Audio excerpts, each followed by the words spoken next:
Hey everybody, this is episode number 44 for the continuation of our study on the doctrine of sin. Natatapusin natin ngayon yung subject on the eternal deaths. At sabi ng Bible, tinatawag din daw yung eternal death as the second death.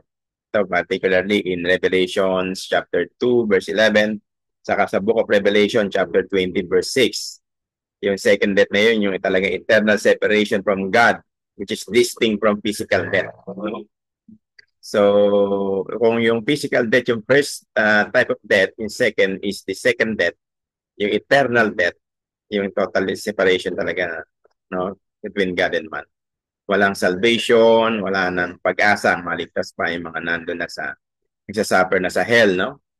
So, the misery, sabi rito talaga ay yung dadanasin na talaga, no? All kinds of misery.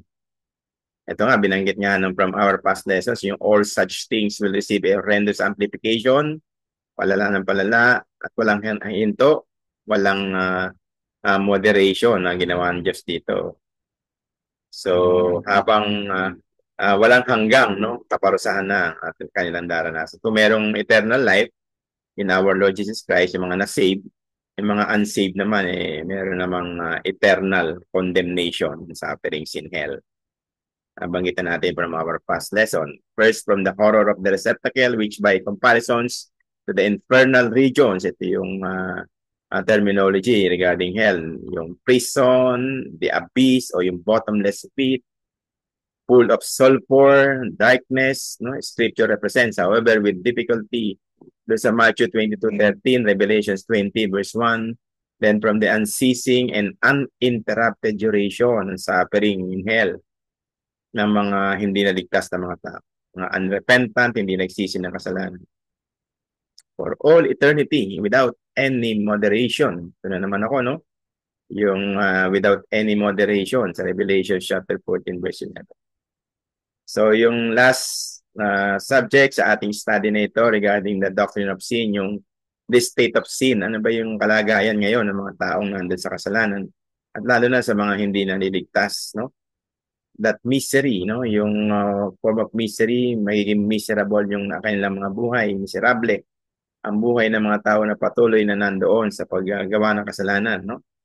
Without remorse, without fear of God, wala nang takot sa Diyos, no? Talagang harap-harapan, no? Pinapakita sa Diyos na kanilang pagsuway at paggawa ng kasalanan. Every man is wretched, miserable. Ito yung state of sin, no? Kondisyon ng mga makasalanang tao. Sa kanilang mga buhay, miserable sila with no exceptions. Job 14 verse 4. And the threefold death, yung spiritual, bodily, o physical death, saka eternal death, nandun na, no? Taglay ng mga makasalanang tao. Lalo na pag hindi napatawad dito, suffer dito. Magsasuffer sila sa hell talaga forever and throughout eternity. Kung mayroong eternal life through our Lord Jesus Christ, pag na-save sila, pero yung mga hindi na-save, mayroon mga eternal condemnation and torments of hell.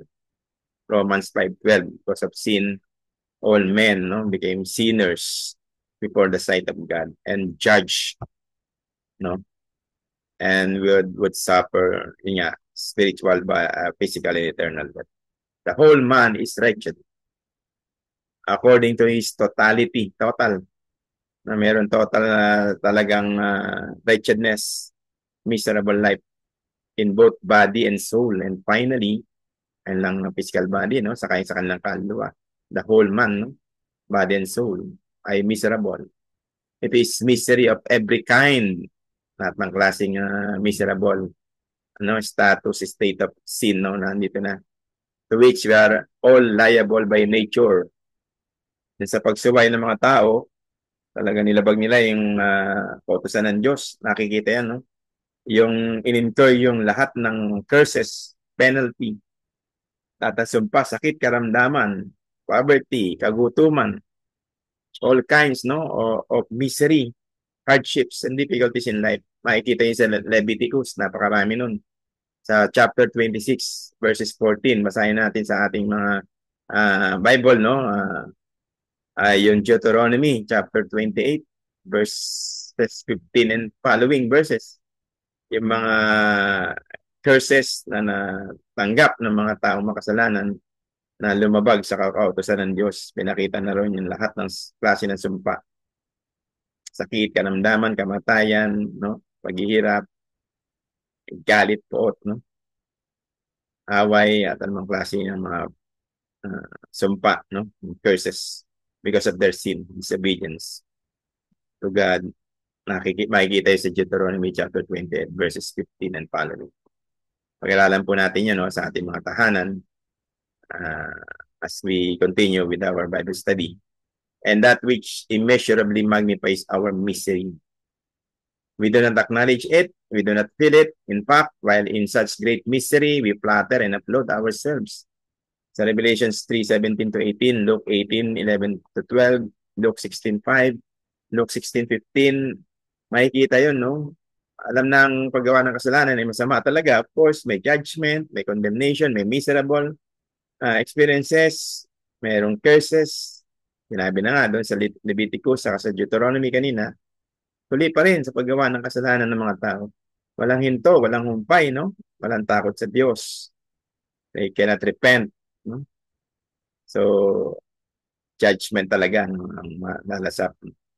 An eternal torment, yung total separation, eternal death, no? Second death. In hell.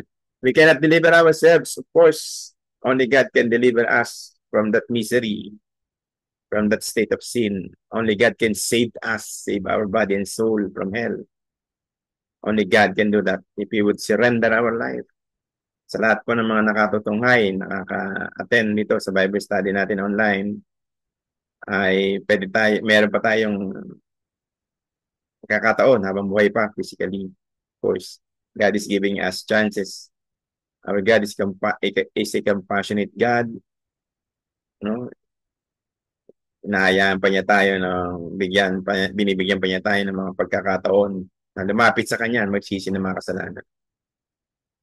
By faith, no, in the Son of God, kilalanin natin siya. Surrender our life to Him who can save us from eternal torments of hell.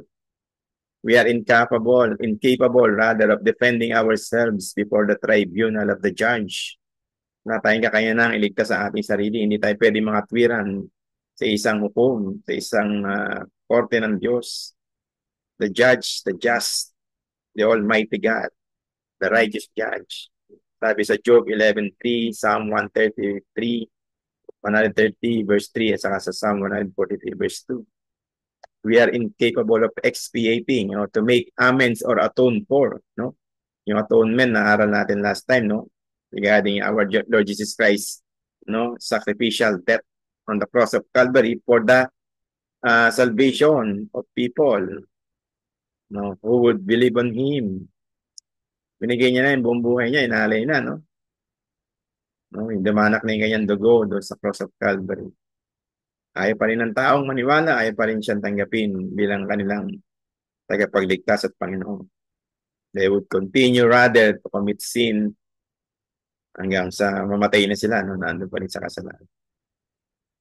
Our sins, no? We are incapable of making amends and atone for our sins. Kita yan sa Micah 6:6, Matthew 18:24 to 25, Matthew 16:26. Maraming proof ang mga verses sa Bible na nagpapatunay sa mga katotohanan ito ang ating pinag-aaralan. There is nothing we can do to placate or to appease or remove the wrath of the Almighty God, the wrath of the judge or the wrath of God. Psalm 90 verse 7 and 8 and following.